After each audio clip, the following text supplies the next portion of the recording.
It's showtime, folks. Welcome in Chase and Big Joe, 1025, 1063 The Game on this Wednesday. He's Big Joe, Bam Bam Dubin. I am Chase McCabe, Dr. Crane, Nick Frazier on the ones and twos. What's going on? What's happening, man? It's we're in July 2nd, 4th of July is Friday. It's feeling good. No slow 5-hour police chase today. It's all good, man. Yeah. It is good. It is good. I'm ready for a fun show before I head on vacation and let you guys just have some fun. Where are we headed to on vacation? We're going down to the beach. Down the beach. Good old Rayon City Beach. Yep, Love it. Nashville Shores. Went over there one time and saw Mike Organ in a really sexy red, white, and blue Speedo. I'm like, I got to get that. And then that's how we became friends. Do you remember that scene in The Simpsons of Homer and he's in the backyard in like a kiddie pool in a float with beer and like he's drinking beer and everything?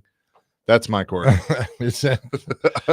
So good for you, man, getting out of here and going to the beach. Yeah, I need a little break and gonna just unplug and enjoy some time away. I don't go to the beach in June and July and August because it's just as hot there as it is here. Yeah, it's hot, but you got water that you can. So I head north. So okay. I'm going up to Pleasant View and up there. So you're the opposite of Robbie Stanley, where that Robbie will go where it's 107. No, I like it. I love hot. I love it. You won't hear me complain about 90, 95 degrees at all because, in December, January, and February, I despise cold weather. I told you, if I win the slightest bit of any money on Powerball, I'm gone. I'm going to Key West. You'll never hear from me again. I'm out of here. So I don't mind the hot weather, but sometimes I like a breeze. I don't mind 85 and a breeze. That's so good. A summer breeze makes you feel Call fine. me the breeze. That's it. Yes. I was gonna say a summer breeze makes you feel fine. It does. It really does. So it's it feels good. But anyway, good for you, buddy, getting out of town. Yeah, it should be a good time. So you won't be back here in studio until like July 20. It'll be 2026 before I get back. Because we're going to SEC Media Days. Yep. Which is the week after vacation. So we'll be off and gone. And so I'm taking the whole week off. I'm not gonna be gone the whole week. I'm gonna have a little staycation part 2 to get some stuff done. Go to Friday Night SmackDown next week. Looking forward to that. And then down to Atlanta for SEC Media Days. Nice. Good for you. Speaking of SmackDown, have you seen this Jelly Roll The Rock video that's out? Yeah, and Jelly Roll's already advertised to be at SmackDown. Oh, is he? Yep. And The Rock says, we've been friends for 10 years, which is and what was that? Because The Rock, there's a guy that fact checks The Rock. Yeah. And like The Rock is lied continuously. Have you seen this? Oh, yeah. I mean, he continuously lies all the time. Yeah, right.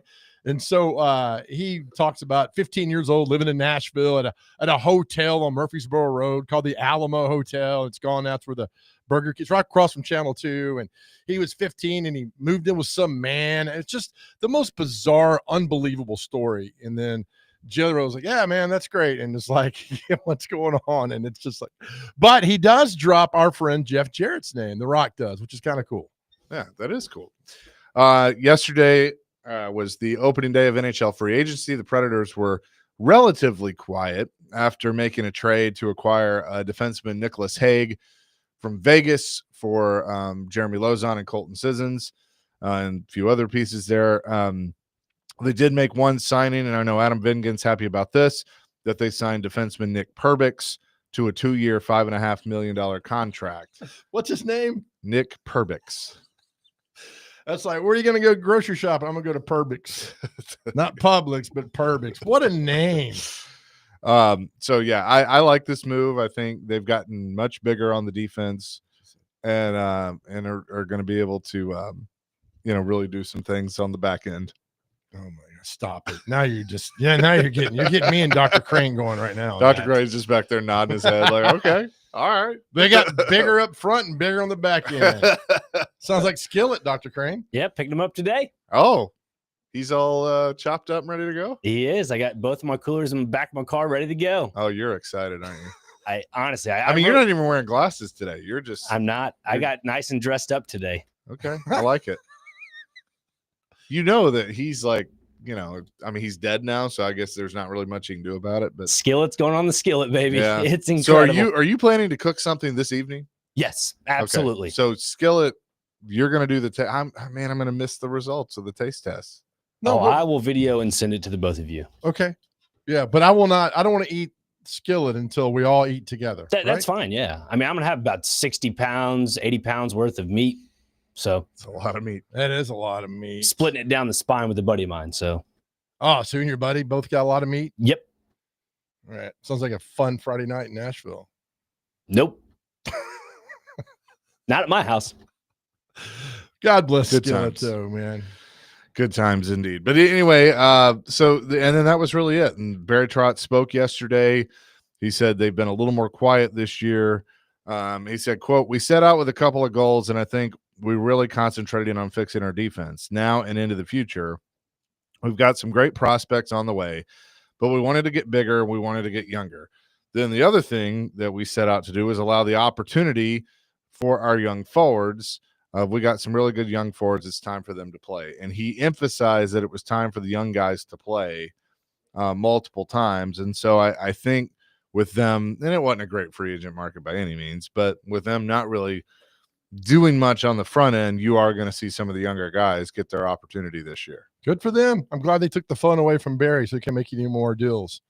I was reading some things from the experts to know he's just getting – Barry should not go on the internet and read about what he's done. It would not He doesn't care. It would not be good for him. And he shouldn't care. But, man, he's blasted. But, oh, well, you know what? How you shut everybody up? You know how? You win games. Just win, baby. That's simple. You come out of the gate on fire, everybody shuts up. That's all you get here. So now you got to prove yourself. You got everything done. People are talking how bad you are. Go ahead and win games. That's it. Now it's on you. If you don't get it done, then you don't get it done. So now you go out and play when October hits, win hockey games. That's simple. I'm excited because I think you're going to see Joachim Kimmel. I mean, I expect him to be on this team out of training camp. Would be a – did you know the Predators had a prospect named Chase McClain? Do you and John McClain have a son we don't know about? Different spelling. Oh, okay. Of McClain. What does he do? What position? He's a center. Nice. Yeah, I didn't know that. Is he in town for this little rookie camp over there? I have no idea. Reed Schaefer, somebody you might see. Teddy Stiga, I think, isn't quite there yet, but I know people are excited about him. Matthew Wood, obviously, but they got some young guys that I think that they're going to get an opportunity to come in and contribute. So Matthew Wood's in town. I saw he's at the it's not rookie camp anymore. It's prospect development camp. Development camp. All AKA right. as the cool kids like to call it, dev camp. Dev camp. I like that. Are we carrying the game? Don't they play a game with each other? They sure do. We are. Okay. 10:30 on Saturday. We will carry that fine production, the Preds Rookie Showcase. Who is on the call? At Ford Ice Center. Either Max Hers or Pete Weber. Which Ford Ice Center? Bellevue. Bellevue. Okay, good. That's always packed. I mean, it's always fun because I worked in TV. There was nothing going in the summertime, and the Preds had that camp, and everybody was over there, and it was a lot of good times and a lot of good sound bites to do that. So good for them. Yeah. So it's obviously going to be really good to have that. By the way, I was listening I was listening to Robbie and Rex Road, and then I checked something on my phone, and it switched over to a YouTube clip, and it was Dale Jr. does this Ask Junior segment for his podcast, and somebody asked about Days of Thunder 2, that Jerry Bruckheimer had basically said there's going to be a Days of Thunder 2, and Dale started telling a story I had never heard before. And it is? And that was Tom Cruise came out to the old DEI, which is the Deerhead shop, which is actually at Dale Sr.'s house. And he had just done Risky Business to talk to Dale Earnhardt about Days of Thunder and kind of doing research and everything. And that basically the character Rowdy Burns was mirrored after Dale Earnhardt. And that Which so is much weird. So much so that Cruise wanted Dale to kind of to play the role. Because in the movie, he's not really, I don't think of him as Dale Earnhart in the movie. No, I don't. I don't Right? either. I see kind of a mix of Dale Earnhardt and Jeff Bodine, Darryl Waltrip.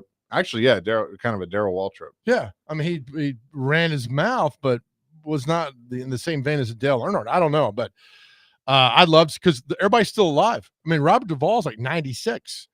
Yep. Randy Quaid's lost his mind, so put him in the movie, even better. Yep. Rowdy Gaines is now Rowdy Burns. Rowdy Burns is now the the actor that was in Guardians of the Galaxy Yep. and Walking Dead. And I forget his name.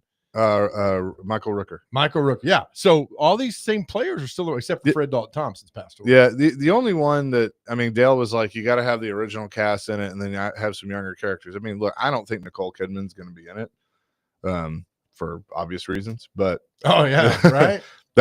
I think that's how they met.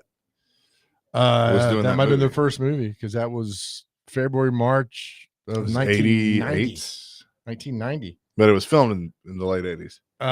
Yes, and I'll tell you a story off air about that movie. Oh, okay, very good. Um, Coming up next, we're going to talk a little racing. Steve Post from the Motor Racing Network is going to join us. NASCAR is in Chicago this weekend on the street course. We'll get his thoughts on that and the season to this point, coming off what I thought was the best race of the year at Atlanta, Echo Park. We'll do that coming up next. Chasing Big Joe on this Wednesday, 102.5, 106.3 The Game.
Chasing Big Joe, 102.5, 106.3 The Game on this Wednesday. Also, Chasing Checkers coming up tonight at 6 o'clock. We'll talk last weekend's race at Echo Park Speedway, a.k.a. Atlanta, and also the street course race coming up this weekend and on the streets of Chicago. We say hello now to the fine reporter from the Motor Racing Network. Steve Post is on the line with us. Steve, what's up? Gentlemen, always great to chat, talk a little NASCAR racing. Appreciate the time. Absolutely. I want to go back to last weekend, and I mean, I was glued to the television. I wish I was there watching that race. It's a mile and a half with a super speedway feel.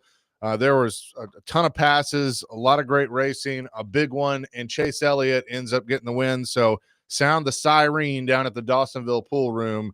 That was, I think, the race of the year. What did you think?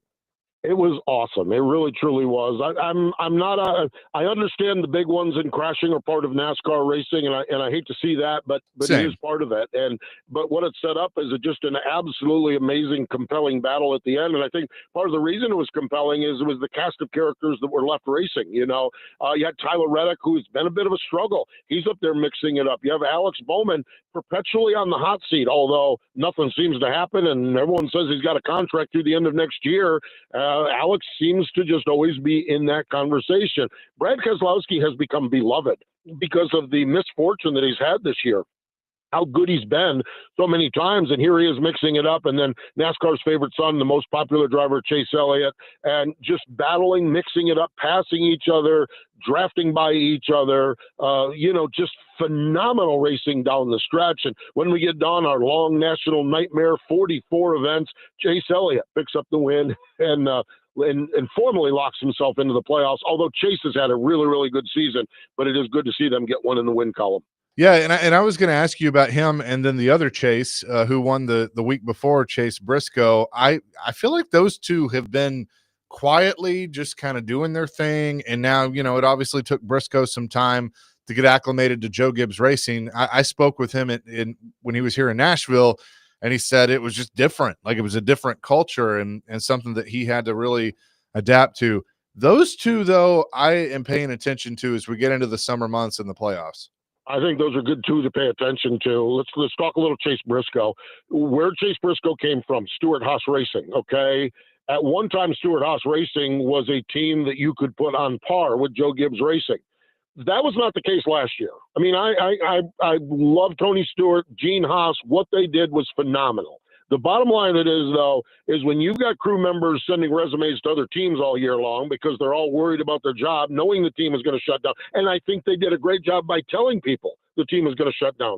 I think everything was done right by Stewart-Haas with the situation they had, but that put performance and teams and dynamics and all of the employees in a really, really awkward spot. And so Chase Briscoe went out. He won Darlington in the fall of last year, and so he's performed really, really well. I can't imagine how dynamic a change it is, let alone the culture. The Stewart-Haas culture was all about racing. Joe Gibbs' culture is very, very different. It's about championships and sports and everything else. So the culture and then just the laser focus everyone has on the future and not their individual futures. Chase Briscoe's sitting in a really good spot, and he's really getting his footing there. On to Chase Elliott. Chase Elliott has scored the second most points of anybody this season. Only William Byron has scored more points than Chase Elliott. What's wrong with Chase? Oh, my gosh, they're struggling. They're struggling. No, they're performing very, very well. This is not a team like their teammate Kyle Larson. Kyle Larson's going to have more wins and more DNFs than Chase Elliott. Chase Elliott is going to be more consistent. He's got, I believe, 10 top 10 finishes, but when you dig a little deeper in that thing, he has got a number, I think another 5 or 6 that are 10th through 15th. And so Chase Elliott just keeps knocking them out. Well, I know winning is important, but consistency also is important. And Chase Elliott and this team have been really, really good. So I'm with you during this summer stretch. I think Chase Elliott, Chase Briscoe are a couple guys to really keep an eye on, because I think that, and I think now that they both have wins, they're in a spot where it frees them up where they can maybe be a little bit more aggressive with some strategy and some calls to maybe knock out another win before we go playoff racing. We're talking to Steve Post from the Motor Racing Network. They will be racing in Chicago on the streets this weekend. We'll get to that here in a few minutes. But the news coming out yesterday, Steve, Daniel Suarez and Trackhouse Racing announcing they have mutually agreed to part ways at the end of the season. We know that his contract was up at the end of the year. What do you think that means for Trackhouse moving forward? Because I know they got Connor Zilic kind of waiting in the wings, but is he truly ready for the Cup Series at this point? Because I think that's going to be a ride that a lot of people are going to pay attention to. Yeah, that is right now the top seat available in the sport. Okay, so that is the top seat available. Ironically, the top driver available now in the whole silly season pecking order now becomes Daniel Suarez. What is interesting about this one to me is that 1 year ago, Daniel signed a 1 year contract extension with Trackhouse. My understanding is that Trackhouse wanted a little bit longer, but Daniel, there's some hesitancy that Daniel has had about what's going on at Trackhouse. And I don't know what it is. I don't know if it's what's going on at Trackhouse. I don't know if it's something outside of it where Daniel is focusing on something else in his life. I don't know if he's got something else in the wings that he wants to do in NASCAR racing. But Daniel signed only a 1 year extension last year, and he's expressed concern. This is a weird one to me because usually when we have teams parting ways mutually, it's the team that has the most concern about this. I sense this is kind of a 50-50 thing. I sense that Daniel has had some concerns, which leads to concerns on the team. And I think the good news is for all of them is we're no longer poking and prodding around asking the questions. So there's the Daniel Suarez portion of it. We'll see where he lands. And I do think Connor Zilic is in the pipeline. Now, the question is he ready? And I don't know if anyone is ever ready. Connor Zilic is a student of this sport. My gosh, the work that he does, the work ethic he has, the time in the simulator, the studying this sport, the nuance of this sport, he is absolutely amazing. You can do all of that stuff. What happens when they start throwing real punches, though?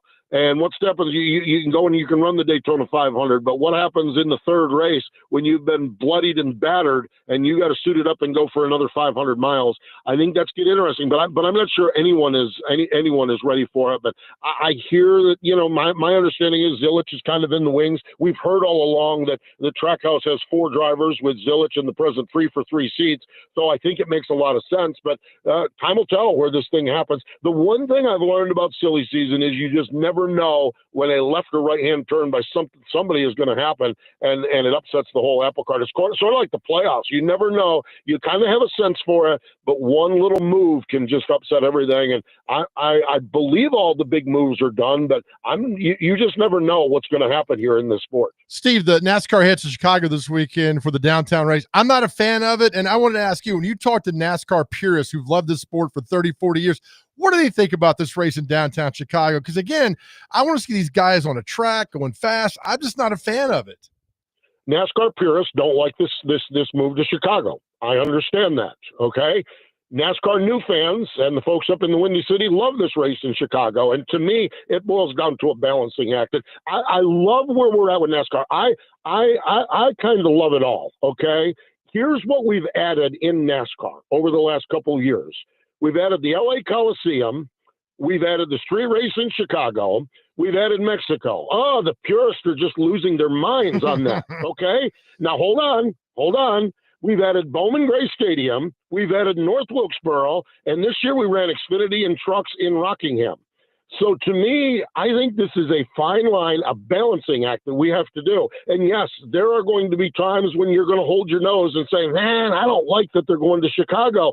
Well, stay tuned. We'll be back in North Wilkesboro, or something's going to happen at Rockingham, or maybe we're going back to Bowman Gray Stadium. We'll always have Martinsville and Darlington coming up, and it's a matter of trying to appeal to a wide range of folks. So yeah, we have the new shiny things like Chicago and Mexico and the Coliseum, but simultaneously, we went back to Nashville. Now we haven't gone to real Nashville yet. We've gone to Nashville Super Speedway. They bring back the fairgrounds. We ever get the key unlocked to the fairgrounds.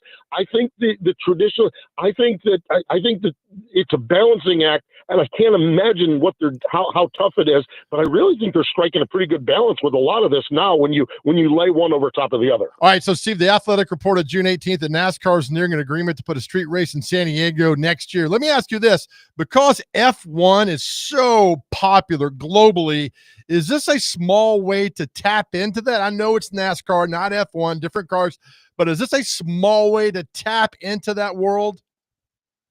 I think a little bit. NASCAR has said if the fans, we're going to take this thing to new people and new faces and new places. That was the whole premise of the LA Coliseum. And that first race out there was bonkers. Okay, first race in Chicago. If we wouldn't have had flooding up there in the streets, we'd still be sitting in traffic with it. So, but I think that's the case. But here's where I think we're at with this thing. I think 2 or 3 and done is a really good approach to some of these events. No, I don't want 2 or 3 done at Martinsville. I want my 2 races at Martinsville, and if you threw a third one in there, I would love it. The same with Darlington, okay? Because that's the traditionalist in me. But I think taking this thing to new faces and new places kind of energizes the sport in a different direction. I'll lay one on you here that's smaller and subtle. I was on the MRN broadcast of the truck race at Lime Rock Park this past weekend. The place was bonkers. They shattered records as far as attendance. You walked onto the property at 9 o'clock and there was a buzz in the air. There was people excited about the Truck Series race. The race could have been a little bit better. Yeah, I'll acknowledge that. But I think you've got to taper that old school tradition with a new buzz. And I think San Diego is certainly in the hot conversation with that. And let's get back out to Southern California, where, by the way, there is a rich and storied tradition. Go back to Riverside, even Fontana or Ontario Speedway, and it's one of those big check marks you want to have as far as markets go for all the marketing people. Let's do that. Let's see what happens. And I think the San Diego thing is pretty far down the road that we might be seeing that, and as we go forward. Steve, Chase and I, my co-host, we have a very good friend who works for the newspaper here in Nashville called the Tennessean. He tells me that their page views on NASCAR are off the chart. I mean, it's like unbelievable. The fans are still there. You know, we can gripe and moan and complain and all that, but they're still there. And it shows how this sport is never going away, and it keeps growing. When you get page views on the internet that are just amazing, it just shows you how popular the sport will. So we complain, Steve, because we care.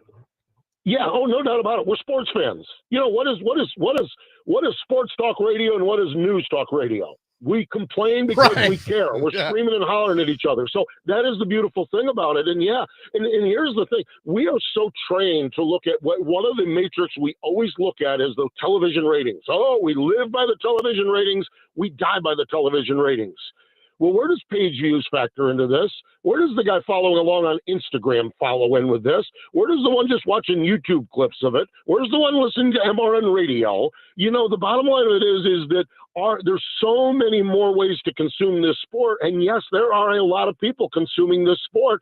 I will say this, the numbers from the prime period of the NASCAR covers, the last 5 races we had before the race in Atlanta, the young male demographic, which is what you guys are looking for rating-wise and what we're all looking for rating-wise, it showed a significant double-digit growth with that racing on Prime. Now, us old-school fans are like, I don't even know how to get it on my TV. Okay, but I think that's the beauty. You know, I mean, I had a buddy of mine went over and hooked his dad up, and his dad's like, "I'll never be able to see these races." And his dad pushed this button and pushed that button, and the race showed up on his TV. You know, I mean, so this is this cultural war, cultural battle as much as it is a NASCAR battle. We're just reflecting what's going on in society, but the numbers are good. And the young numbers are good, and the Lord knows we have struggled with young fans, and we're finally starting to make a little progress in it through the Prime coverage, and I do think taking this thing to some new places also brings new people into it as well. It's funny, Steve. People during the Prime broadcast were like, how do I watch it? And I go, I don't know, but you can listen to MRN on 102.5 The Game. Yeah, no doubt about it. We're here all the time. Absolutely. It was so funny. The Prime coverage just cracked me up because going into it, the doom and gloom. Oh my gosh, this is going to be the worst thing ever. I'm not going to be able to see it. My granddad's not going to be able to see it. We're not going to be able to talk racing. When that first show ended, when that first post-race show ended, Prime should do all 38 races. Prime should do this. Prime should do that. We should have this on Prime. We should have it here. We are just human beings, and the bottom line of it is. But I'm with you. MRN is there and rock solid all the time. Just throw away the television, tune in the radio, and we'll all be happy. Real quick, do you think that you mentioned Rockingham earlier? Do you think that that's a reality that the Cup Series will be back there? Maybe not next year, but within the next 2 to 3. No, I don't think it's a reality. I think there's something fishy going on at Rockingham, guys. The track's for sale. Yeah. I mean, and you know, there's all kinds of speculation as to what's going on, but the track's for sale. Now, I think it gets sold. I think Rockingham found a really, really good spot. Okay. We don't want to run the cup cars on Easter. We just historically don't want to run the cup cars on Easter. For years and years and years, what Easter was the old Busch Series race at Hickory on Saturday afternoon. That's what we had for years. And that was an iconic race because it was the one race where everyone kind of focused in. TNN had the coverage. Eli Gold's up there making the call. And you would just focus in on the Busch Series race at Hickory. Okay. Yeah, we're not racing at Hickory again. To me, I think Rockingham found the perfect niche for the Truck Series and Xfinity doubleheader. Put them in the headliner, put them on that Easter weekend. So I think that what they did was really, really good. I don't see a cup race going there. And it's just one, there's so many cup races in the Southeast. You know, there's just so many. Where would we take it from? Where would it come from?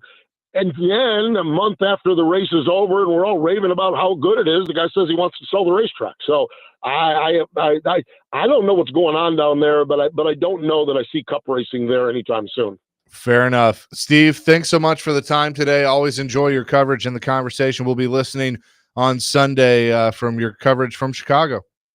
Guys, looking forward to it. I do love going to Chicago. It's going to be a fun time, but it is going to be a blast up there in the Windy City and see how our brackets do. We'll see how the playoff bracket does. We'll see if we get dry weather, all kinds of stuff on the line here at Chicago this weekend. It's going to be fun. Appreciate the time, guys. Absolutely. Steve Post joining us from the Motor Racing Network, and you can hear MRN's coverage of the Grant Park 125 from Chicago starting at noon on Sunday. We'll have more coming with John McClain, Chasing Big Joe, 102.5, 106.3 The Game.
Chasing Big Joe, 102.5, 106.3 The Game here on this Tuesday or Wednesday.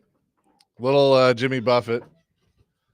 There's a bad word coming, but we say hello now to our man John McClain joining us here on the program. John, how you doing?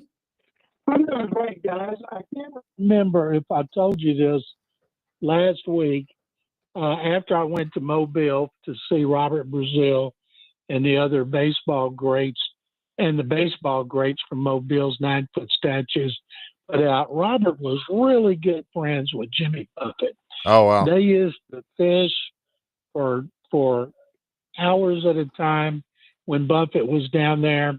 In fact, when Robert went in the Pro Football Hall of Fame, he sent me a picture of him giving Jimmy a Brazil Hall of Fame Oilers jersey, and how, of course, it just dwarfed him. But I was amazed. He said Jimmy came back down there where he spent a lot of his childhood when he wanted to have a little R&R, and he loved to fish. Oh, that is a great story. John McClain, presented by Maple Street Biscuits. Wake up to wow. So, John, the Pittsburgh Steelers are trying to say wow. Obviously, we know they made the move for Aaron Rodgers, and now they made a trade to get Jalen Ramsey and Jonnu Smith reunited with Arthur Smith. What do you think about the Steelers? Have they changed in your mind, or is it still kind of a, I don't know? I think it's an I don't know. Because they win 10 games last year and they didn't make the playoffs. And you don't see the Steelers doing what they're doing. And that's because they signed Rodgers. So they're trying to go all in. They play in a very tough division in which Baltimore and Cincinnati will be favored, and they'll be third. And then the Browns a distant fourth.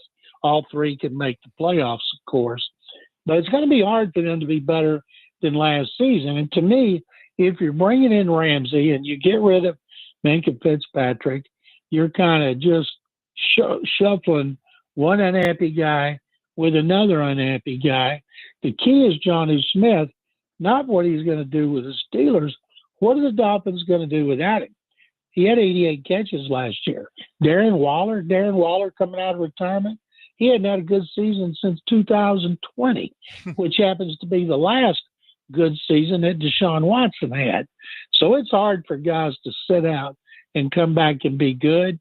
But I think Jonnu Smith being reunited with Arthur Smith was a great deal for Smith and the Steelers, and he'll catch a lot of balls because, you know, they trade. Pickens goes to the Cowboys. They don't have anybody take his place, and Metcalf's going to get doubled a lot. I bet you, John, he may not catch 88 passes, but bet you he catches at least 75. Oh, I think that is a good prediction. The other thing, too, John, you just mentioned it. I mean, I wouldn't want to be in the AFC because there's going to be a couple of really good football teams that don't make the playoffs. You mentioned the North.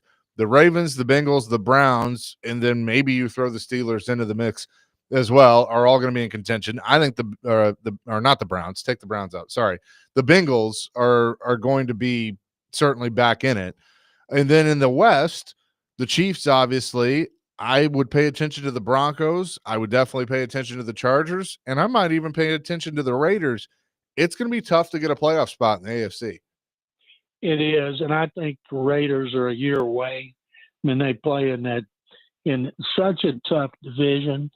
And because Super Bowl losers don't do anything, traditionally haven't for decades, other than the Patriots one time when they lost and came back and won it, I'm wondering if this post-Super Bowl losing hangover will affect the Chiefs with Andy Reid and Patrick Mahomes.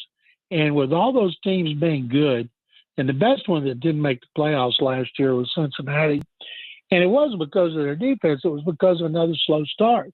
Then they missed the playoffs by one game, and there was no offense better than theirs, no passing game better than theirs, and they're trying to do something to overcome the slow starts, which affects Joe Burrow. It's not like he's throwing 4 touchdown passes and the defense is giving up 5 touchdowns. He's gotten off to slow starts too. And I saw at one point he suggested, do they need to play more in preseason, the starters? So I'm really eager to see what Zach Taylor's going to do philosophically to try to help them avoid another slow start that puts them in a hole.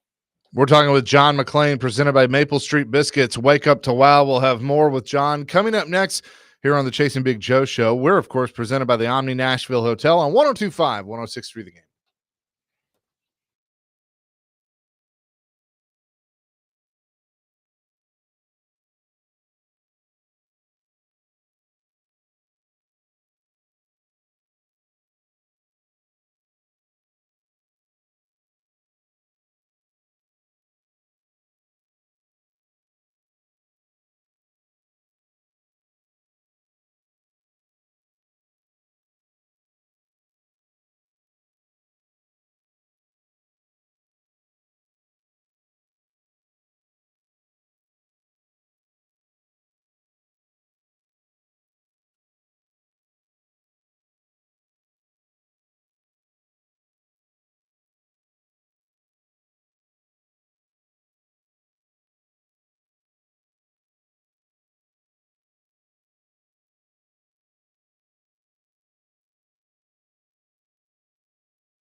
Chasing Big Joe, 102.5, 106.3, The Game here on this Wednesday. Continuing our conversation with John McClain. Of course, he is presented by Maple Street Biscuits. Wake up to wow, Joe. John, this TJ Watt stuff, is it going to get resolved? Because, I don't feel sorry for him. I mean, he signed a 4-year, $112 million deal in 2021. Myles Garrett, though, resets the market. How's this going in for TJ Watt? I do not see the Steelers trading him, but then again, in football, you never know. He's not going to get traded. They will get it worked out. I predict they'll get that one worked out before Cincinnati gets its worked out with Trey Hendrickson. I think both will be done before the season starts. But Cincinnati has a history of financial issues with its players, and Pittsburgh does not.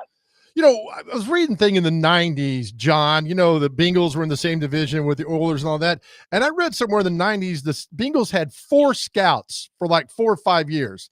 And you wonder why that franchise was so terrible in the 90s. You just look at the front office and realize, how in the hell did they ever win one game? It's just mind-boggling to think that the Cincinnati Bengals only had a certain number of scouts to go out and recruit everybody. Went to 2 Super Bowls. I remember the Oilers had 4 scouts. That was in the 80s and 90s, and they had to cover a big portion of the country. The Bengals had 4 because the Bengals were notoriously the cheapest team in the league because the Brown family, they didn't own oil companies. They didn't have real estate fortunes. They relied on the team just like the Rooneys did in Pittsburgh. And Mike Brown, who grew up as a personnel guy, he did a big part of the scouting as well, and then so did the head coaches. And it's hard to believe they went to 2 Super Bowls, but they did it because they brought in a lot of great players. Yeah, John, right now in the league, who has the best front office, do you think, from top to bottom? Oh, right off the top, Joe, I would think a team that has shown considerable consistency with its coaching staff, its front office, is Baltimore. Baltimore wins a lot of games, gets a lot of first-round picks that are low. They know how to use compensatory picks. They make certain signings with the idea that if that guy's gone, we'll get a compensatory pick, and nobody has done better using the compensatory formula than the Ravens. And John Harbaugh's been there since 2006. Eric DeCosta was waiting in the wings, right-hand man for Ozzie Newsome. That was a seamless transition. So it's hard to beat their front office because of its longevity. In the same division is the worst front office, located just a little bit north of Baltimore. I'm talking about the Cleveland Browns. Cleveland is just amazing. Some of the bad moves they've made. I saw a chart this week. I couldn't even read it. There were so many quarterbacks on there. I had to get off my cell phone and go to my laptop so I could enhance it to read it. How many quarterbacks they've had since they came back in 99? I believe it's 48. It's by far the most in the NFL. And now they have 5 on their roster. And even though Deshaun Watson won't play, he's in all the meetings. And Dylan Gabriel was talking about how much Watson has helped him, but that's going to be a spit show, as you guys know, right? As we all wait to see who's named the starter, when does he get benched. People act like Joe Flacco's going to step right in. He was benched last year because he played horribly in Indy, and if he can't play in Indy, and he got killed the last time he played in Cleveland by the Texans in the playoffs, I don't think he'll be the starter, and if he is, it won't be for long. John, with news came out this week that the Haslam Sports Group, owner of the Browns, requested the state help build a new $2.4 billion dome stadium in suburban Cleveland. It sounds like that is going forward. It's just odd to me because that was what made Cleveland special. Cold, you're on the lake. To have a dome stadium up there, I guess now we're in the middle of an arms race, right, with all the NFL? It looks like it, and those fans were so loyal, but also they didn't sell out every game when they were bad. And I was in there sometime when the weather was so bad you couldn't see the end of your car when you were driving. And I always felt sorry for the fans who would park downtown and then walk to the stadium to sit in that stadium. At the time it seated 80,000 to watch them lose, but they've had a lot of great players come through those doors throughout their history. And it's funny, the Browns the city's raising all kind of cane, but where they're locating to by the airport's only like 10 minutes from downtown. But the fact is, it's not in Cleveland city limits, and that's what the mayor's raising cane about. Well, and the other thing too, John, is I feel like, when I look at teams like the Titans are getting a new one, the Bills are getting a new one, the Broncos want a new one, the Chiefs want a new one, the Browns looks like they're going to get a new one, the Bengals want a new one. You mentioned Houston, they're either going to renovate or there's something going on there, right? I mean, there's all these teams that want new ones because they know if they build the dome, they're going to get a lot of different events that come with it. And if you build it, you get a Super Bowl. Nashville will get a Super Bowl, and then they want to get a Final Fours and all that. And because it's such a great city, they get a chance to get those events on a regular basis. Yeah, and I mean, I didn't even mention the NFC. I think the Bears are trying to get a new one. The Commanders are getting a new one. I mean, there's just all these things. I mean, who's next? Baltimore? Do they want a new one? Right now, the AFC North is all outdoors, and it will take something away if they're not. But remember, the reason they want the new stadiums is so the owners can make more money. That's the bottom line. Yeah, can I be honest though? Like as I get older, I am less and less wanting to go sit out in 20-degree weather to watch football. So I mean, I kind of get it that it's just like, all right, as cool as it may be, if they build dome stadiums in these colder cities, I kind of understand. Oh, well, I understand perfectly. And people that complain about it, think about this. People who oppose a stadium that it has to do because, say, taxes, it has to do for whatever. You always see these economists say it doesn't benefit the economy like they claim it does. The bottom line is, when it opens, they're at the games like everybody else. How many people you see complain after a new stadium is built? No, they love it. Once it's done, it's done.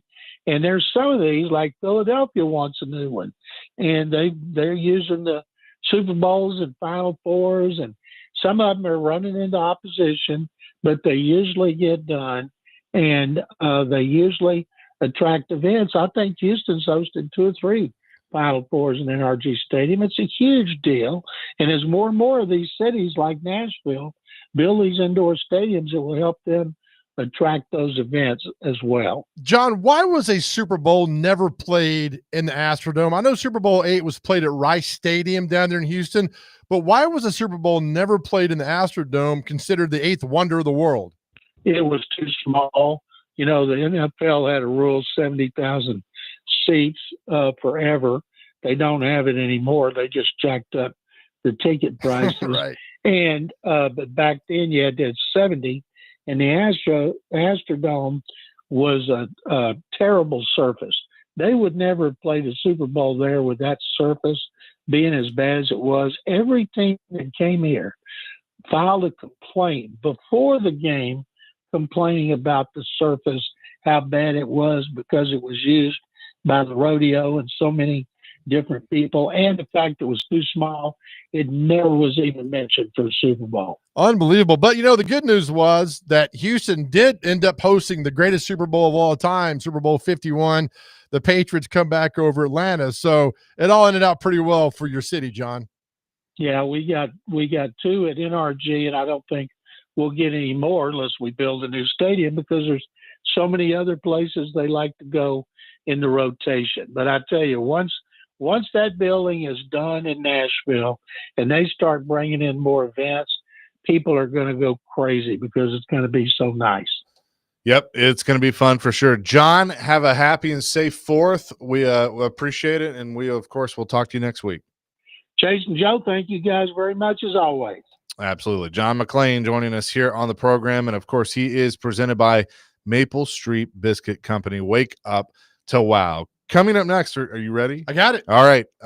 Big Joe, we're going to do a little Dave Letterman with a top 10 list. This should be a lot of fun. We'll do that coming up next here on Chasing Big Joe. Also tonight, Tune in as on 94.9 The Fan as the Nashville Sounds take on Memphis.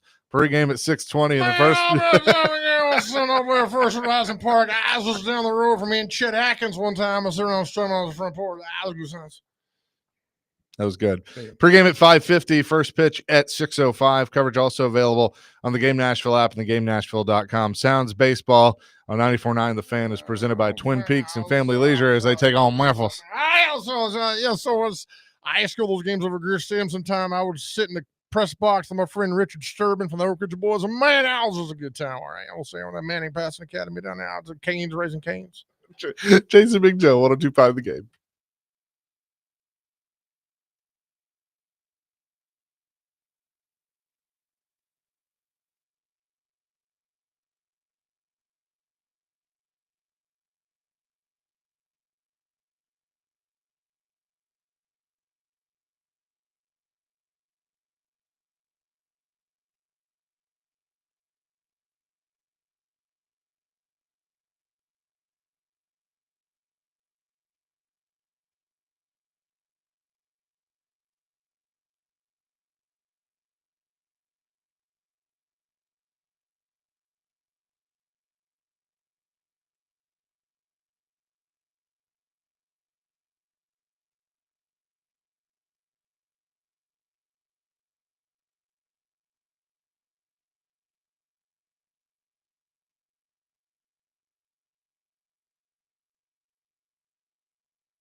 Hour number 2, chasing Big Joe, 102.5, 106.3 The Game on this Wednesday. He is Big Joe Dubin. I'm Chase McCabe, Dr. Crane, Nick Frazier on the ones and twos.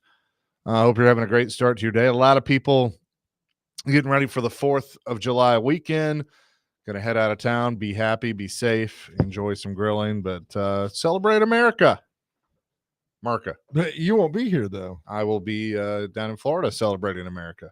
That you will. Which is a true American state. It truly is. So because of that, we have come up with the top 10 things Chase McCabe is not going to care about over the next week and a half that he is gone on vacation. Dr. Crane, our top 10 list. You ready?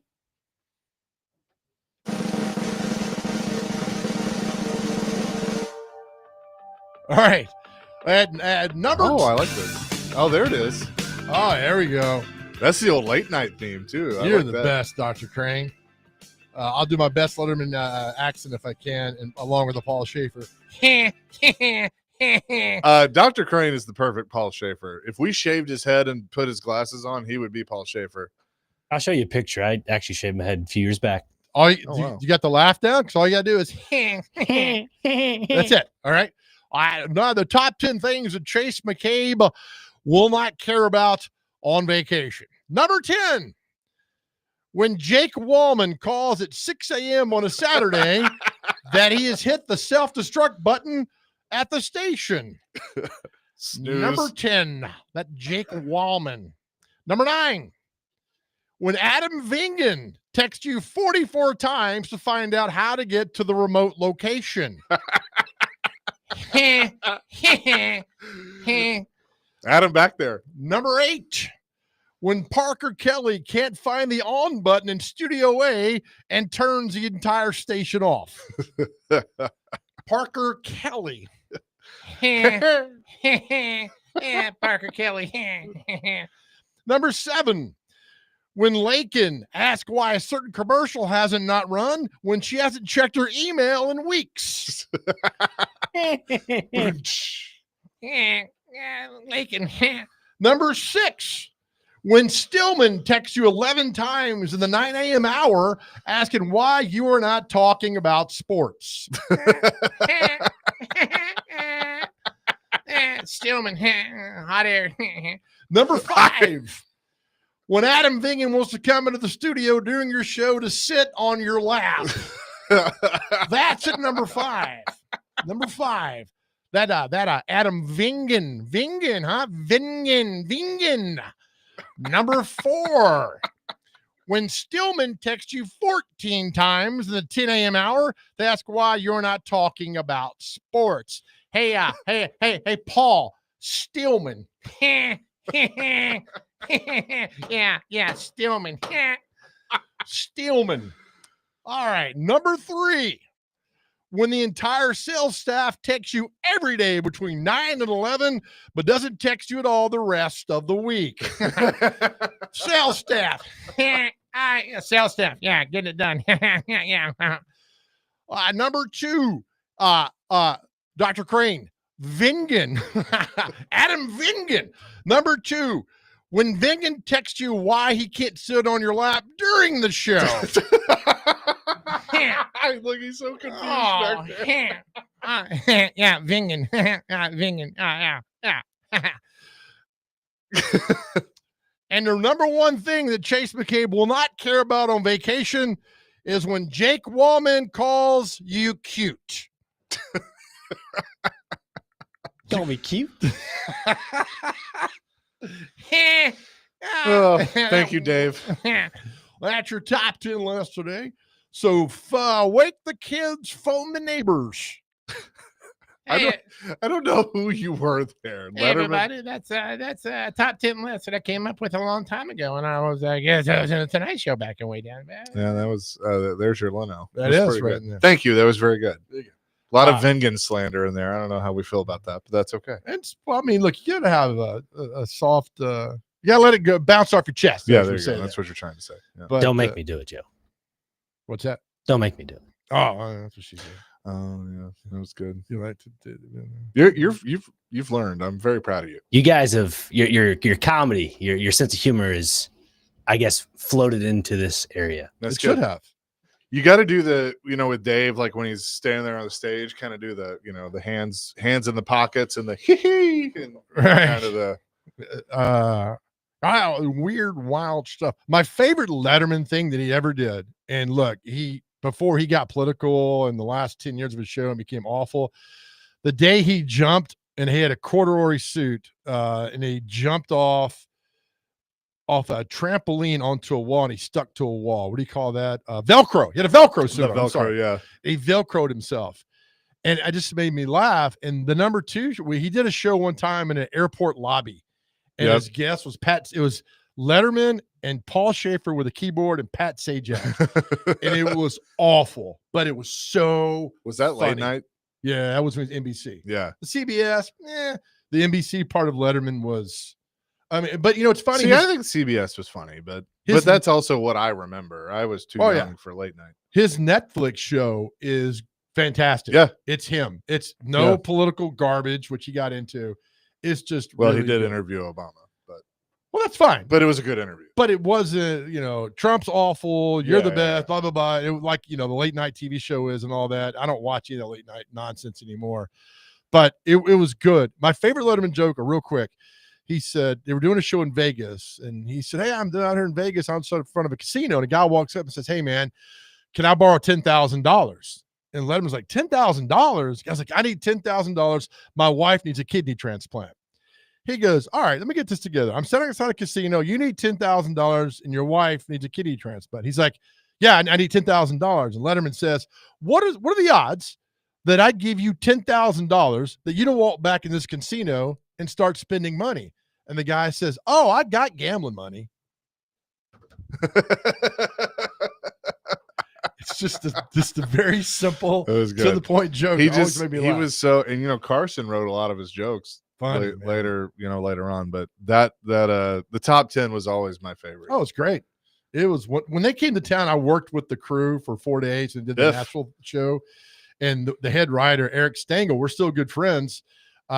We talked about all the writing and stuff that went on and the jokes and everything, and how they had like 10 writers, and every morning they had to put their own, the topic would be top 10, whatever, and they had to put the cards out in front of their office, and they came by and collected everything. Like, that was the most pressure on that job, because that top 10 list was so popular and so much fun that you had to get it right almost every time. I would love, if there was ever an opportunity to get him on the show, to get Dave Letterman on. That would be so cool, like around Indy or whatever, because he owns a race team. He did an interview with Jamie Little at Indianapolis, which was super cool during Indy 500 weekend. But like, I loved him. I mean, that was what I wanted to do for a while. Best job, man. The best job around. So it's Indiana boy, and so it was Ball State.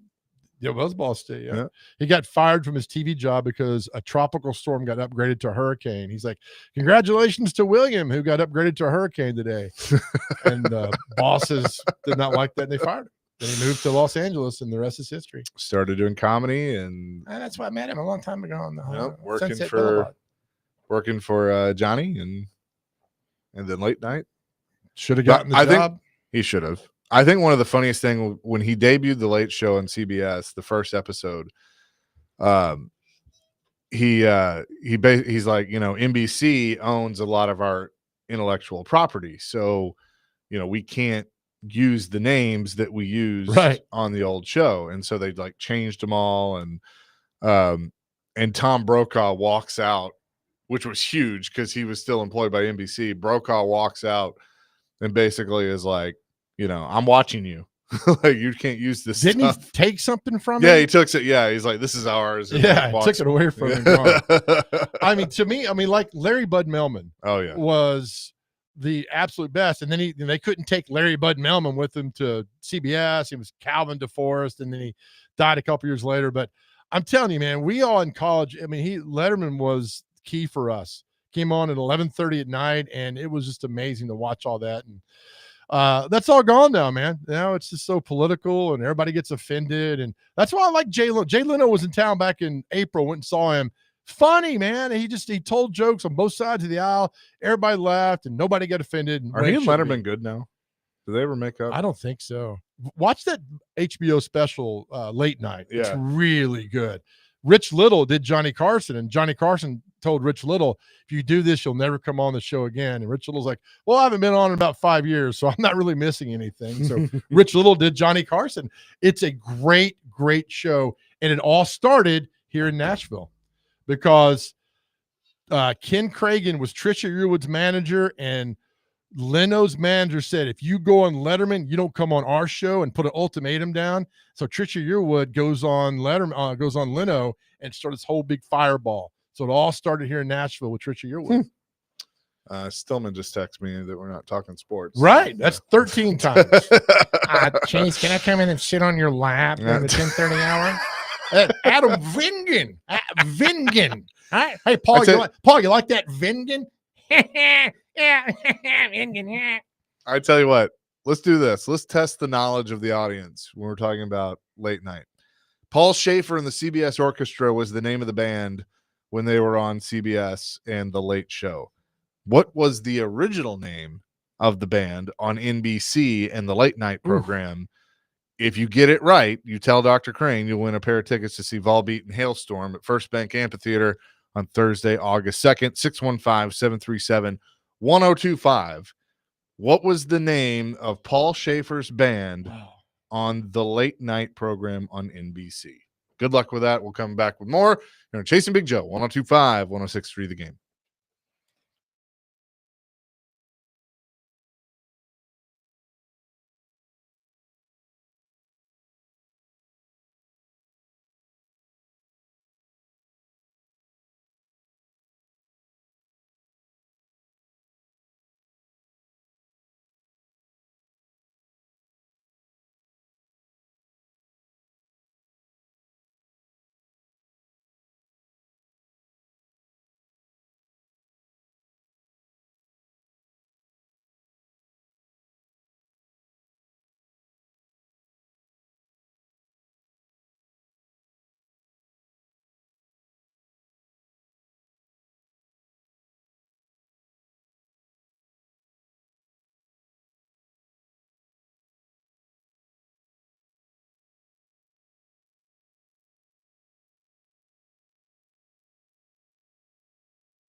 Jason Big Joe, 1025, 1063 The Game here on this Wednesday.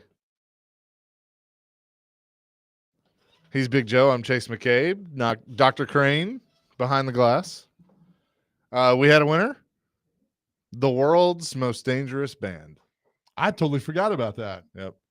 He's so talented. And during the break, we were watching the top 10 reasons it took me 20 years to win the Daytona 500 with Dale Earnhardt. So, I mean, it was fun, man. That was a fun time. Just really watching late night. We all stayed up. We watched a top 10 list. It was funny. It was all good. And then it all turned to, you know what, but we still have YouTube and all the great clips that we have to do for all that stuff. 615-737-1025 is our phone and text line, driven by WilsonCountyHoney.com. We started the show talking about it. Barry Trotz met with the media yesterday. So did Andrew Brunette. Talked about they didn't really do a lot for free agency. They signed Nick Perbix to a 2-year deal to come in and play defense. He's a right shot. They've gotten bigger on defense. That was something that Barry Trotz said that they wanted to do. And then with the forwards, they're going to let some of the young guys have their opportunity to come in and play. I mean, there's still, quite a few veterans that they're going to have to compete with. So I do wonder if maybe there are some moves that get made that some guys end up leaving, but I think it's the right course of action for them. See what you got, see if you get a rebound with Marchessault and Stamkos and Forsberg and those guys, and then hope that Evangelista and LaRue and some of the other youngsters come in and do something.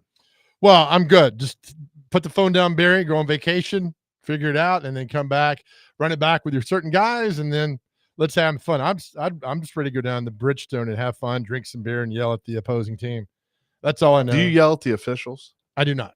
Okay. Because I don't know enough about hockey to yell at officials. Yeah, I really don't want to. I like the Preds. I like when they win, and I'm a fan. I mean, you guys are the experts. I'm the fan. So I'll give you the fan opinion from that side of it, and just win games. I mean, I'd look in 17, the going to the Stanley Cup final. If you just moved to Nashville, you missed that.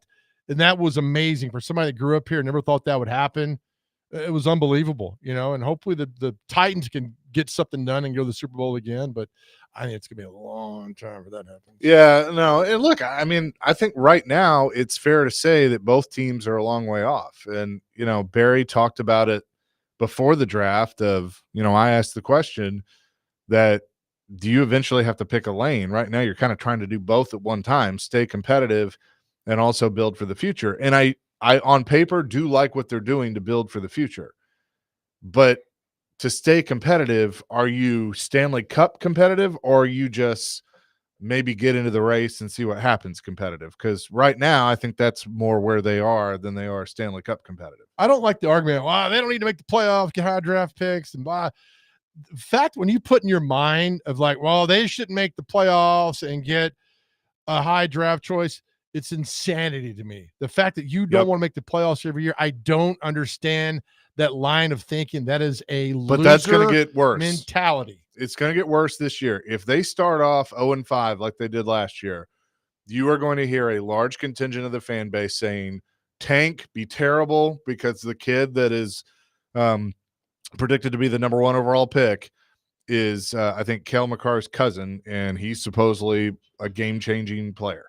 Supposedly. Yeah. And so you're going to hear that. Like, people are going to say, oh, no, suck, go get this guy. I'm with you. I am you're an athlete. You're a professional athlete. You're paid a lot of money. It's not, I don't think it's in their DNA to go out and suck.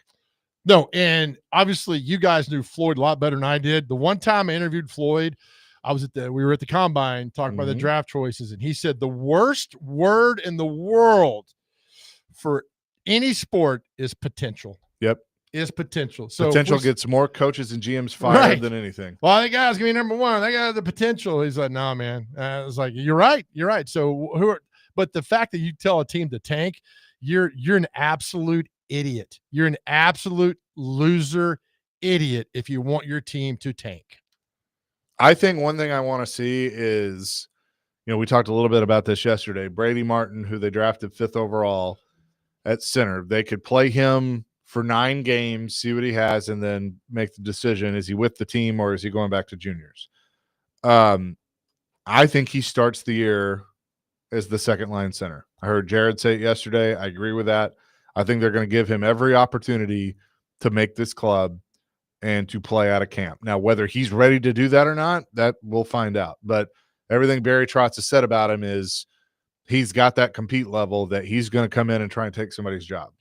I hope. And honestly, I have no issue with that. Now, I don't want to rush him, but you have – because the truth of the matter is he may want to be competitive, Barry, meaning you may want to be competitive and you might be competitive, but you might not be. So let's continue to kind of look at what you have moving forward. And if the kid has a good training camp and he's right on the cusp, then leave him on the roster and let's see what happens. And if after 5 games or whatever, you're like, the league's too fast for him, he's not there yet, then send him back to juniors. That's fine. But Sure. But I think you owe it to yourself and you owe it to him to kind of see what you got with him early on and some of these other young guys. I think this is going to be a really fun training camp.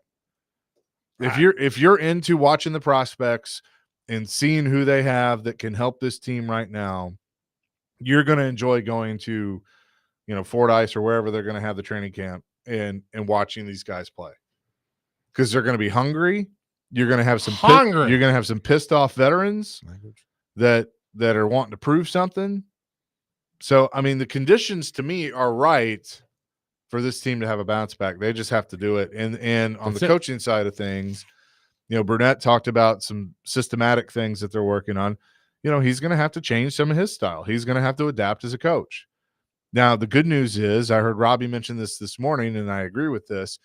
The good news is that Stamkos missing Tampa and Marchessault missing Vegas, like that's all gone now. Like this is their team. And they both Brunette and I think it was Brunette said it, that they're home now. This is their team, and now they have to show it. Good. That's look. Go to camp, all that other great stuff. First 10 games, you need to be probably give me 6-4. Give me at least 10 points first 10 games, maybe 12. That'd be great. But I need out of the gate. But if you're 0-5 again, you're done. I mean, you're done. I mean, a lot of people could be done. So let's just wait and see. And this hockey team comes back and then bring back the magic and the fun, the excitement at Bridgestone, and let's roll with this thing, man, and make the playoffs. Whether you're the 8th seed or the 3rd seed or the 1 seed, get in. Mm-hmm. You can't win championships if you don't get in the playoffs. Nonsense, tanking, getting a draft choice. Adam in Portland says, you can't tank if you're Nashville. They rigged that lottery. We would never get that player. A lot of people think, I don't think they rig it. I just think it, I mean, the Islanders getting the number 1 overall pick, jumping 10 spots. Mm-hmm. So. I mean, those lottery things, Pat Ewing getting to the 1985 NBA draft, going to the Knicks. Yeah. Whatever, man. Well, I don't know. Coming up next, there's something that we haven't done yet, and I'm surprised that you haven't brought it up. Oh, I did. I had it at 9:02, and I just let you go on your little thing. Oh, thank you. That's right. very sweet of you. We'll do our countdown coming up next. Chasing Big Joe, 102.5, 106.3 The Game here on this Wednesday. Hey, Nashville's best deal of the week is Tzatziki's. Craving some fresh and flavorful? Tzatziki's has you covered from juicy chicken kebabs to perfectly grilled salmon. Every bite is bursting with Mediterranean goodness, and don't even get us started on the homemade sauces and dressing. Get half off a $25 gift card now while supplies last. Go to thegamenashville.com/deals. It's Chasing Big Joe, 102.5 The Game.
Chasing Big Joe on this Wednesday, 102.5, 106.3 The Game. I am I'm counting down the minutes. Yeah, countdown's on, buddy. I got chasing checkers to take care of. If you miss Steve Post, good chance you're going to hear him again. Usually I like when you get out of town, hey, good for you and good for you. But this time I hope you get caught behind that slow speed chase, getting out of town, going 8 miles an hour and just taking your time, blocking the road up. You should go 8 miles. You should try 8 miles. Can you go 8 miles an hour for 4 hours? No. How much gas mileage you getting in that car? Pretty good gas mileage, but I couldn't do it. No, it would drive me insane. Somebody texted in to us and said, why didn't the police just walk over and open the door? She's going so slow. That's walk actually over a really and do that. good point. What time are you heading out? I'm gonna probably leave here like 2:00. So you hit that Birmingham traffic at 5. It'd be a lot of fun. Well, I'm going to Atlanta first because we're gonna do Braves tonight. So I'm going a little out of the way.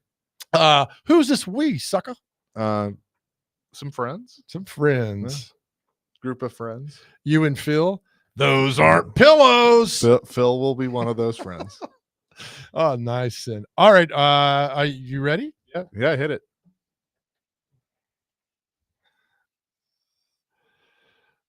All right, we are 51 days out from the start of college football. 51 days. Now, somebody sent me a note yesterday and said, no, we're 58. Tennessee doesn't play to the 30th. I get that, but there are games the week before Tennessee and Vandy and MTSU all start their games on the 23rd. That's 51 days out from the day. So as we're doing famous number 51s in sports, and it's funny, for me, number 51 begins and ends with Dick Butkus, right? Famous number 51. Yep. This AI comes up and says, in the NFL, several players have worn number 51, and notable examples are Ken Norton Jr. and David Long. I want Mike Vrabel to see this list and lose his mind. So famous number 51s in sports. For me, it's Dick Butkus, but there are others, Chase McCabe. This is so easy for me, and they're both out of the same sport and ironically played for the same team. Number 1, the big unit, Randy Johnson. That's right, yeah. And the second one, your favorite, Ichiro. Oh, no. Is he 51? Ichiro Suzuki, 51, yes. Ichiro. I mean, how many people are known like Ichiro Suzuki, but how many known are just by one name? Ichiro. You just say Ichiro, you know who it is. I mean, is he a top 5 all-time hitter? I mean, he's just amazing player. Yeah. His nickname Area 51, right? Number he played. I mean, he was just awesome. And then obviously Randy Johnson. I mean, dude murdered a bird. Like absolutely destroyed a bird. Yep. Is that a seagull versus Toronto, right? Yeah, it was spring training, I think. I mean, that is still one of the greatest. Like, I feel bad for the bird, but like that is still one of the like. There's no way you could do that again. David's saying that Randy Johnson's a photographer now, and that's his watermark. Yeah. Oh, is it? Oh, yeah, that's awesome. Bird's his watermark. Yeah. Can you imagine that bird's having a good old day? Like, I'm gonna check out this baseball game, and he flies by, and then boop, and then gone. Famous Hall of Fame number 51 in football: Dick Butkus, Sam Mills, Cal Hubbard, and number 51. Well, hello there, Jim Ringo. Like somebody walked over your grave. Mike Pouncey, didn't he wear it? He did wear number 51. He sure did. Any Titans with 51? David Long. Anybody else? Yes, there was another linebacker. 51. Wasn't Greg Favors? When he 54? Yeah, hang on. I said hang on. 51. 51 Titans. David Bass. David Bass. Good Lord. Will Compton. Was he 51? He sure was. He spent so little time on that team. I don't remember what he did. But you would have thought he was a Hall of Fame player. Eric Fairs. Oilers. I don't remember him. Greg Favors was 51. Was he? Yep. 99 to 2001. How did you remember? Here's a good one. Lemansky Hall. I love Alabama. How did you remember David Bass? It popped up. You're like a Charlie No, Babbitt. I looked it up. Oh, Gerald okay. McGrath Gerald McGrath was 51. Robert Reynolds. I don't remember. Yep, Western Kentucky, played at Ohio State. Robert Reynolds. And then Ted Thompson. Oh, double T. Double T. Is that's the Ted Thompson that was with the Packers, right? Was he an Oiler player at one time? I think he was, because I think John's mentioned him before. Did he pass away? He did. That'd be him. Yep. Him and Reinfeld were best friends. Yeah. Hey, So there you go. Years Number old. 51. Yeah, people are saying Will Compton. Was Singletary? 50. How dare you? Well, Tommy said Mike Singletary. Tommy, how dare you? What about, we had to preview this in some Jeff Fisher stories this past weekend. Oh, yes, we and did. It's funny because he gets hit two sides. Chase gets him with the Titan stuff, and I get him with all the other stuff that happened before the Titans. And just the Singletary stories that he's told us are just unbelievable. The Bobby Ryan stories, or Buddy Ryan. Oh, yeah. Bobby Ryan's a hockey player. Buddy Ryan. Yeah, Buddy Ryan stories. The Buddy Ryan stories. I mean, they're amazing. So good. Right? I mean, it was crazy. And then, Fisher goes on and coaches Reggie White for the Eagles. I mean, and all that goes on, and told us a story about. He told us a Rams story that was pretty good, like the old Rams, St. Louis Rams. What about the first LA Rams? What was the story about Jesus and Reggie White? Reggie White's first camp, they went against the Detroit Lions, and a lineman says, watch out, Reggie. Jesus is coming. No, Reggie said Jesus is coming. And then he put him on his ass. Reggie did a club move on him. And the guy got back in line and said something like, no. All right. Let me help you. Okay. So Reggie lines up against this lineman. Right. And this lineman kind of makes a dirty move on him or whatever. And Reggie says, Jesus is coming. And so they're going back through, and the lineman comes up again. Reggie gets out of line to go up against him, just swim moves him and knocks him on his ass, reaches down to pick him up and goes, Jesus is here. But the guy made some smart ass comment about something. Yeah. About but Jesus Reggie and was the religion. one. Yeah. Reggie was the one that said Jesus is coming and Jesus is here. I mean, you could sit there for hours and listen to those things. I mean, just hours. And it was so good. When some of the story, like I love Reggie White. Yeah. So hearing those stories of just, and then who was you were asking him about the Jerome Brown. Jerome Brown, yeah. Just the man of seeing all that. But it's a lot of fun. But the Singletary thing, I love the Bear stuff because that single 85 team, I think, is the greatest football team of all time. And everybody, what about the 2007 Patriots? About you didn't win Super Bowl. Or the Dolphins won beaten, whatever. It's funny that the Bears lost one game in 85 to the Miami Dolphins at the Orange Bowl. I mean, it's so seeing Fisher on the sidelines at that game, and that was a Monday night game. It was crazy. Orange Bowl was going bananas, and the Bears win it. And the fact they didn't win more Super Bowls over that just kind of, solidifies why that one year was so important for the Chicago Bears. It's so funny talking to Coach Fisher about that team because, Jeff got hurt. Bill Cowher broke his leg. I think he's still a little pissed off about that. Oh, yeah. He's like, get the story right. Figure it out. Clay has called into the program. He wants to weigh in. Hello, Clay. Is it possible, Chase, to just turn Big Joe's mic off? I don't want to talk to him today. Can I just talk to you? Sure. That's fine. Whatever you want to do, man. I texted him Friday, about donuts. He doesn't even respond. Out of town, up in New York. Yeah, we were up with Pogie and, kind of busy. So we apologize. Okay, all is forgiven. So wait, maybe not on this end.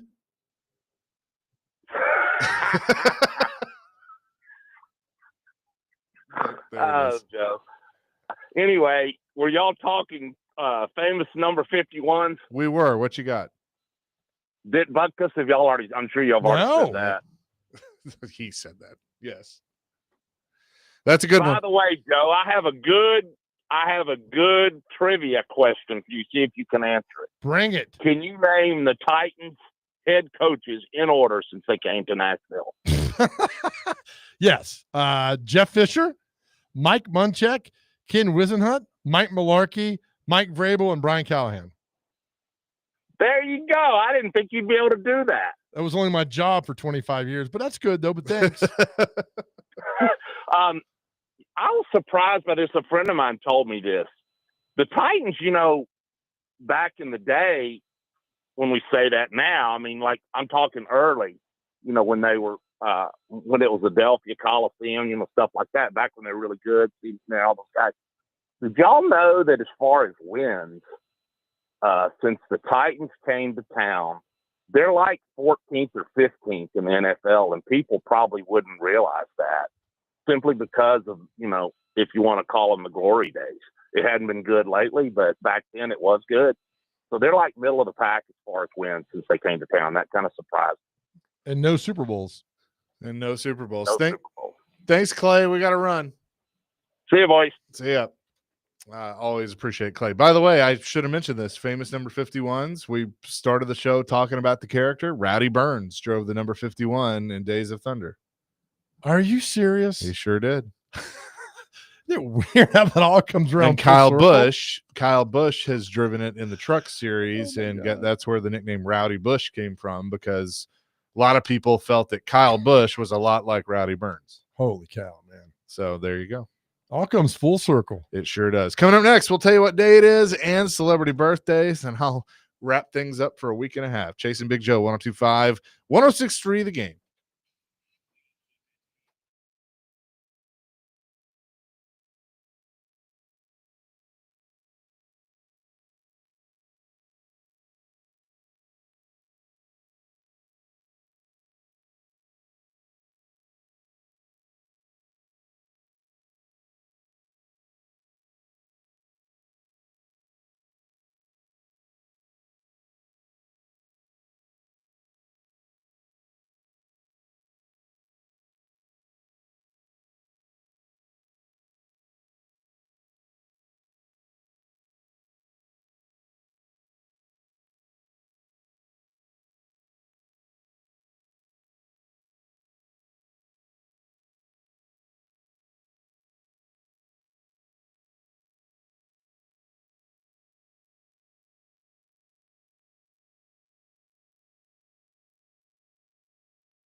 Chasing Big Joe, 102.5, 106.3 The Game on this Wednesday. We're presented by the Omni Nashville Hotel. Want to tell you about this September. Tim McGraw will be performing at Trentix Rock the Cradle in Nashville, a meaningful event supporting newborns and moms at Ascension St. Thomas Midtown. Get your tickets now at rockthecradlenashville.org. We've had a lot of fun today. I'm about to take off on vacation. Yeah, Dr. Crane will fill in next week. I think you got Mike Organ with you tomorrow and off on Friday. From the Omni, my friend Sean texted in and said we left out a former famous Nashville sound that wore number 51. Oh, Come on, what's his name that was with the Athletics? with the No? Cardinals. With the Cardinals. Who? He's on the active coaching roster for the Cardinals. Is he? Mhm. I didn't know that. Willie McGee. Well, Willie McGee. Willie McGee. Thank you, Sean, for listening. Number 51. Who is the guy that? Who am I thinking of? Athletics. Yeah. It was the big. Shoot. Art McGuire. No. Jeremy Benefield. No. Barry Zito. That's who I was. Oh, Barry Zito. Is he still here trying to be a country music singer? I don't know. Something like that, man. But didn't he wear 51? Well, we'll find out. Maybe he did. You were 51 with the Giants too? Maybe. No, I guess he was 50. He was 75. Okay. 75. He was 53 with the A's.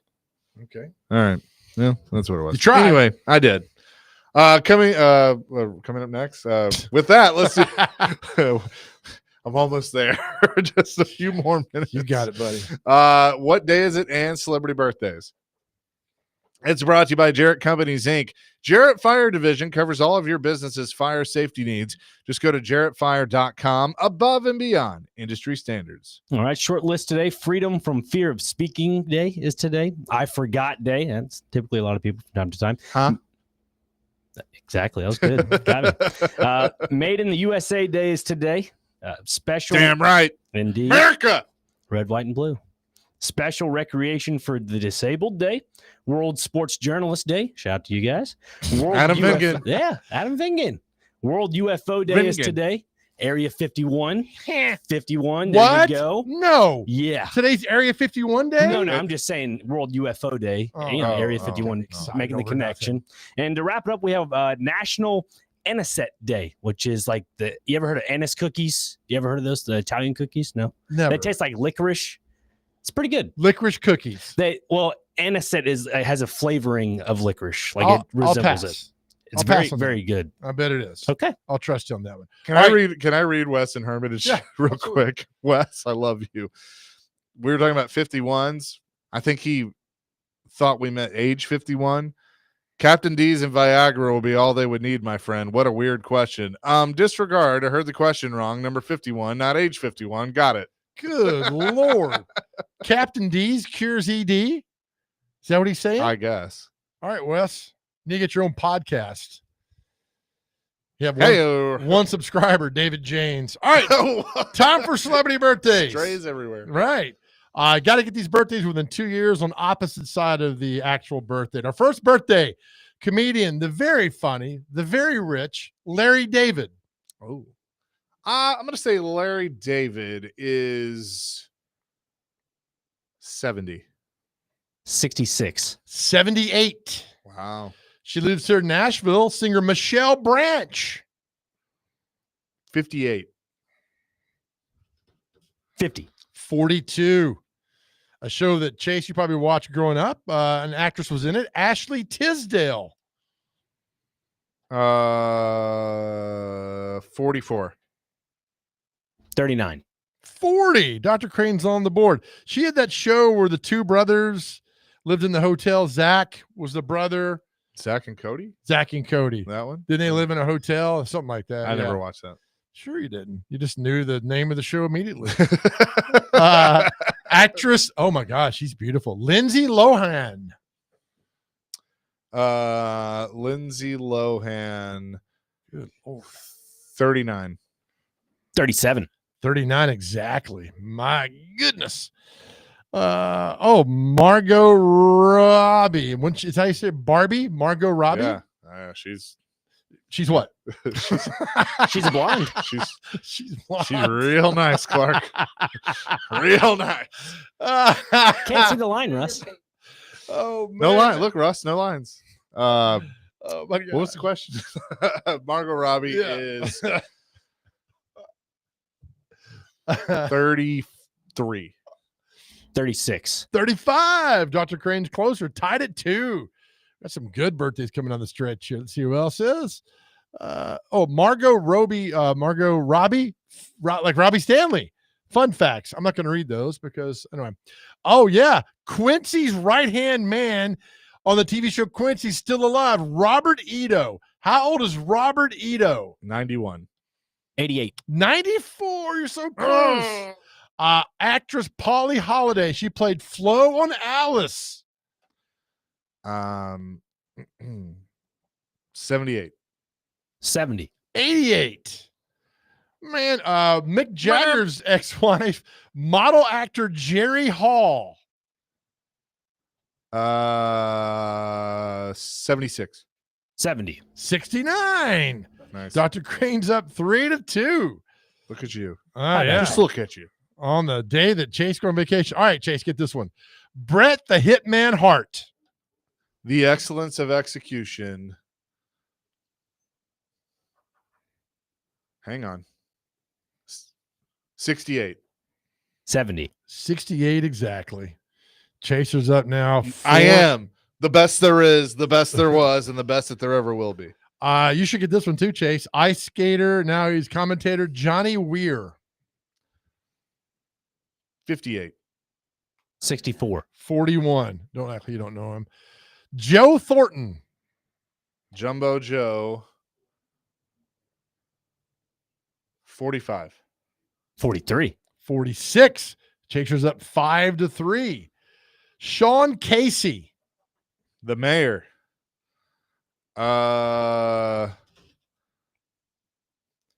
56. 60. 51. Oh, we got 4 more. Troy Brown, former New England Patriots receiver. Brady's favorite target. 53. 50. 54. Chaser's up 6-3.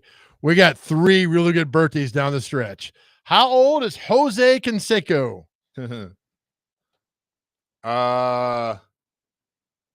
60. 62. 61. That's a push. All right, we're down to our last 2. Chase up 6-3. Former Nashville Predator goaltender. We were talking about him. Tomas Vokoun. Voki is Chase, you get this, you win. 48. 51. 49. How you sound? 73. We got one more birthday, though, Chase. How old? My goodness. You got straight on Bret the Hitman Hart, but you should get this one, too. How old is the king, Richard Petty?